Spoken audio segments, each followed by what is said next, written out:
Olá, meu amigo, minha amiga. Estamos de volta com o nosso Portal do José, nesse final de sabadão, com coisas incríveis e muito importantes acontecendo aqui no nosso país, que nos remetem àquele pensamento filosófico da vovó que nos dizia que o melhor da festa é ficar esperando por ela.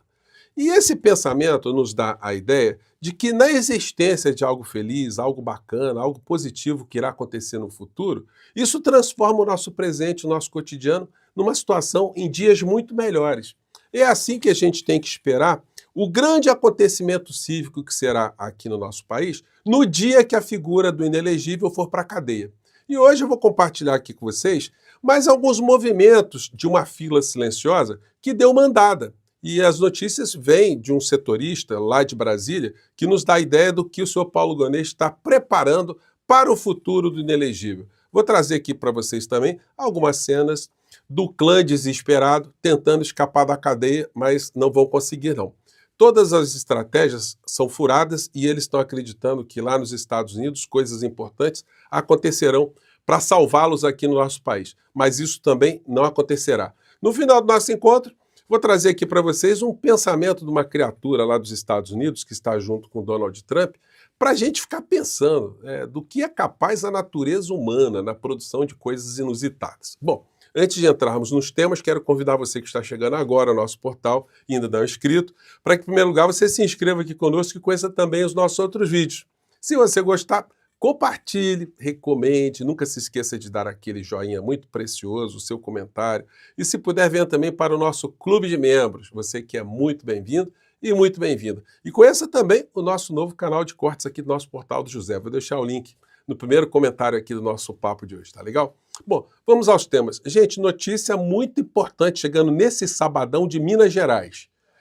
E de um jornal centenário, o Estado de Minas, que tem setoristas que são responsáveis. Enfim, o jornal não é um panfleto irresponsável, não. E a notícia desse sábado é: tentativa de golpe. PGR planeja fatiar denúncias e incluir Bolsonaro na primeira leva. Primeira turma do STF, que se reúne a cada 15 dias, passará a fazer sessões semanais para agilizar o julgamento. Como o colegiado tem perfil punitivista, a expectativa é de condenação da maioria dos acusados. A matéria é muito completa, gente, não é blefe, não. A gente vê aqui pela qualidade técnica do texto que as informações são muito consistentes. Dizem aqui algumas dessas informações, ou dessas frases aqui, não, da matéria. As denúncias contra os idealizadores de uma tentativa de golpe de Estado devem chegar em partes ao STF, a partir desse mês. Os 40 indiciados no relatório da Polícia Federal devem ser alvo de acusações formais da Procuradoria-Geral da República de forma individualizada. Segundo fontes do Tribunal e da Procuradoria, a acusação contra Jair Bolsonaro estará incluída na primeira leva, é claro, né? A expectativa é que as denúncias comecem a ser enviadas ao tribunal a partir da próxima semana, agora. O Procurador-Geral da República, Paulo Gonet, está trabalhando nos ajustes finais dos documentos antes de encaminhar ao tribunal. Então nós vamos ver aí, na primeira leva, o senhor Jair e outras figuras que já estão encalacradas, como a gente comentou aqui no nosso portal, né? O fato de ter ali o Braga Neto preso e um outro general e outras figuras, isso faz com que a Procuradoria-Geral da República seja mais veloz, porque não tem como uma pessoa ficar presa ad eternum, sem nenhum tipo de acusação, sem até a possibilidade dela se defender, como acontece nas democracias. Bom, então, o futuro do inelegível, apesar de muitas pessoas não acreditarem, é a cadeia. E eu digo para você que está sempre aqui no nosso portal, e muitas pessoas aqui às vezes ficam muito descrentes, né? Olha, eu não acredito que ele vai ser preso. Olha, gente, a gente tem que reverter esse tipo de pensamento, porque normalizar a impunidade, você cria espaço para quê? Justamente para a impunidade. Nós temos que exigir do senhor Paulo Gonet, como nós fazemos aqui, e outros canais estão fazendo também, que ele cumpra o seu papel constitucional, a sua missão institucional, e denuncie essas criaturas diante dos crimes todos que nós assistimos em tempo real acontecerem contra nós, contra a nossa democracia. Bom, então vamos fazer desse período de espera não um período angustioso. Isso aí, quem tem que ter esse tipo de percepção é a gente lá que está. Essa gente está esperando chegar na cadeia. Eles é que estão correndo contra o tempo com um peso muito grande nas costas. Nós não. Nós temos que nos sentir levinhos, cobrando com a justiça na mão para que a justiça seja feita para mandar essas figuras todas para a cadeia. Então, meu amigo e amiga, dê uma relaxada, pense no que você vai fazer no dia que a figura for presa, no dia que a gente tiver mais notícias da denúncia, de golaços que serão feitos em alguns dias aí com algumas cenas que assistiremos direto do julgamento que será transmitido pelas televisões, certamente. Então, quem tem que ficar na tensão máxima são os criminosos, são os que estão querendo fugir da cadeia. Nós não. Vamos relaxar, o melhor da festa deve ser esperar por ela, né? Bolsonaro elogia a Mota após falar sobre 8 de janeiro. Deus ilumine. Gente, eles estão tentando de tudo para tentar escapar da cadeia. Uma eventual movimentação no Congresso Nacional visando a impunidade, olha, é muito importante que uma reflexão seja feita por todos nós. Vocês acham que, de fato, se pintar uma concretização de uma impunidade no Congresso Nacional, que não haverá uma mobilização popular? A sociedade que está tanto tempo esperando calmamente uma justiça, vocês acham que se começarmos a motivar as pessoas para fazerem manifestações, da gente fazer um movimento de massas aqui no nosso país, que a gente não reverte qualquer tipo de expectativa, como essas que esses direitistas, esses extremistas estão pensando, além dessa história ser revertida no Congresso Nacional, eles podem estar atirando no que estão vendo e vão acabar acertando naquilo que indesejavelmente não estão vendo. Eles podem disparar uma mobilização popular aqui no nosso país, como nos últimos anos nós não vimos. Porque quem é que vai aceitar essa patifaria toda escapar da cadeia impunemente? Então, senhor Hugo Mota, muita calma nessa hora com o que o senhor está pensando em fazer no Congresso Nacional. Fica aí para a sua reflexão, mande seu comentário para cá desse tipo de situação que pode acontecer no nosso país. Estou certo ou estou errado? Bom, o Dudu Bananinha está contando com organismos que estão próximos de serem atacados por Donald Trump para tentar salvar a pele do papai, do bandido papai.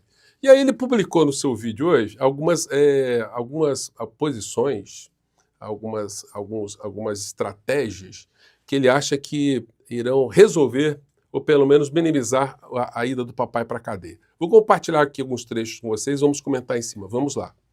Que vem de lá normalmente não é bom, eles vão querer acelerar com relação à regulamentação das mídias sociais. Ele está falando de uma comissão da OEA que virá para o Brasil fazer uma verificação de possíveis infrações a direitos da liberdade de expressão. Gente, eu vi até o comitê que está para vir aqui no Brasil, são pessoas que têm ligações ali com movimentos identitários, pessoas que lutam por direitos humanos, enfim. Acho muito pouco provável que essa gente caia na milonga desses extremistas de direita aqui no nosso país. Mas o Dudu Bananinha está achando que virão para salvá-los, né? Vamos lá. Porque eles sabem que a permanência do PT no poder passa pela censura. É por isso que o Lula joga juntinho com o Alexandre de Moraes.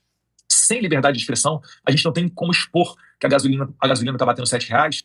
Ah, não tem não? É proibido vocês criticarem que a gasolina, ninguém sabe. Vocês serão presos se acontecer isso. Gente, é patifaria, é vigarice, é banditismo ou não é isso que essa criatura está dizendo? Vamos a outras bandidagens aqui. Que o arroz e o feijão estão caros, que está tendo recorde de incêndio na Amazônia, o que ocorreu em 2022 nas nossas eleições, etc. Então, a estratégia da esquerda é tentar nos... O canalha, me desculpem, tá, gente? Ele fala tudo o que ele quer. Não tem nada que ele, não vou falar isso porque não pode. Você não fala quando você está praticando um crime, porque aquilo que é crime fora da internet, dentro da internet também é crime. Então, diante desse depoimento da criatura, já é o depoimento kamikaze, porque ele mostra que não há a menor consistência da pessoa. É a mesma coisa de chegar aqui uma comissão e ele dizer assim, olha só, estou proibido de respirar aqui no Brasil. Eu não posso mais respirar aqui no Brasil, porque no Brasil é proibido respirar. A pessoa vai olhar para ele e fala assim, vem cá, o senhor tem algum problema psiquiátrico? O senhor está fazendo... Como é que o senhor vive sem ar? O senhor não está respirando, não? Então, essa gente fica muito desnudada. Aí vem aqui com mais loas à OEA. Vamos lá. E ele é que está liderando essa delegação da OEA, que chegará ao Brasil semana que vem. Na verdade, amanhã chega, né, dia 9, entre 9 e 14 de fevereiro, vai passar por Brasília, São Paulo e Rio de Janeiro. E Então, agora, com a eleição do Trump, essas saídas da OMS, a saída da Acordo de Paris, etc., agora isso daí surtiu certamente o efeito necessário para que essas pessoas venham ao Brasil. Olha só que pensamento complexo da cabecinha da criatura, né? O Donald Trump está esvaziando todos os organismos multilaterais e ele falou, olha, justamente esse esvaziamento é que está fortalecendo os caras virem aqui no Brasil. Ele já veio ao Brasil tendo encontrado 4 vezes com Paulo Figueiredo e pelo menos em 2 oportunidades recebendo delegação de parlamentares brasileiros junto com pessoas como Paulo Figueiredo, Alan dos Santos, dentre outros brasileiros que militam e trabalham pelas liberdades. Então é importante, porque ele já vem ao Brasil, de certa maneira, brifados. Já foi falado para ele a situação do eles Brasil. querem E eles abriram que as pessoas que as pessoas mandem e-mails para lá para dizer como elas estão sofrendo na sua liberdade de expressão, como elas estão sendo censuradas aqui no Brasil, tá? e-mail, justamente para que você, que já sofreu alguma denúncia, fale qual foi a violação de direitos da sua liberdade de expressão que você sofreu. Inclusive, quando ele publicou o e-mail, eu escrevi um e-mail longo para vocês. No próximo encontro, eu vou dizer para vocês o que eu escrevi nesse e-mail lá para o pessoal da OEA. Acho que é muito importante a gente falar sobre isso, né? Vamos lá. Correto e propício para isso. E eu tenho muita esperança de que a OEA estará apenas começando esse trabalho pela liberdade de expressão no Brasil. Eu acredito num relatório honesto, decente, e que depois fará que esse caso suba para a Corte Interamericana de Direitos Humanos. E aí a coisa muda de... Aí ele acha que uma Comissão de Direitos Humanos, Internacional Interamericana de Direitos Humanos, vai interferir na nossa realidade, que é uma cretinice muito grande, né? Não vai acontecer isso em hipótese nenhuma. Então, eles só ficam nutrindo a patuleia que segue a extrema-direita com essas mentiras, com essas maluquices, essas falsas esperanças desse mundo paralelo. Trump, agora, coisas muito importantes lá, né? Trump propõe deslocamento permanente de habitantes de Gaza. Então, o cara que está propondo um crime de guerra e que está saindo da Comissão de Direitos Humanos da ONU, ele vai respaldar, os Estados Unidos vão respaldar alguma coisa da OEA. Então é gente muito, muito iludida, muito bandida. E o tratado que o Brasil subscreveu, o Tratado de San José da Costa Rica, que é a base ali do trabalho da Comissão de Direitos Humanos da OEA, tem no seu artigo 13 aqui as disposições, por acaso artigo 13, né, que disciplinam como a OEA, como todos os países signatários, lidam com as questões relacionadas à liberdade de expressão e direitos humanos. Liberdade de pensamento e expressão. Toda pessoa tem direito à liberdade de pensamento e de expressão. Esse direito compreende a liberdade de buscar, receber e difundir informações e ideias de toda natureza, sem consideração de fronteiras, verbalmente ou por escrito, ou em forma impressa ou artística ou por qualquer outro processo e sua escolha. Perfeito. Agora veja só o que está escrito aqui no artigo 2º. O exercício do direito previsto do inciso precedente não pode estar sujeito à censura prévia, mas a responsabilidades ulteriores que devem ser expressamente fixadas pela lei a ser necessárias para assegurar a. O respeito aos direitos e à reputação das demais pessoas, ou seja, mesmo para a OEA, a liberdade de expressão não é ilimitada, tem que ser exercida de forma responsável e não para o cometimento de crimes. Bom, a proteção da segurança nacional, da ordem pública, ou da saúde ou da moral pública. Então, gente, a OEA não vai encontrar absolutamente nada aqui no nosso país que possa dar algum respingo, algum suspiro para que essa gente possa escapar da cadeia. Então eles podem tirar o cavalinho da chuva. Olha que notícia bombástica e importante para esse final de semana, né? Trump está fazendo muita coisa, mas olhem só que coisa impressionante. Trump anuncia decreto contra canudos de papel nos Estados Unidos, de volta ao plástico. Me lembrou até aquela música do Martinho da Vila, né? O meu papel, meu canudo de papel, né? Falando ali do diplominha dele, é uma música muito legal do Martinho da Vila. E para finalizar a situação enigmática de hoje, o Elon Musk escreveu no seu Twitter uma declaração muito complexa que eu gostaria que vocês me ajudassem a interpretar, mandando os comentários aqui. Escrevo ele. Eu amo Donald Trump, tanto quanto um homem hétero pode amar outro homem. Olha, senhor Elon Musk, de fato, essa sua frase é uma frase de uma complexidade freudiana profunda, que eu não consegui decifrar exatamente qual é esse amor hétero que o senhor tem pelo Donald Trump, qual o limite, se isso esconde alguma coisa, se isso revela alguma coisa, ou se é uma teoria nova aí relacionada a amor, a afeto, que a humanidade ainda não conheceu, né? Bom, mande seu comentário aqui para o nosso portal, a gente se encontra no próximo encontro. Um grande abraço, tchau!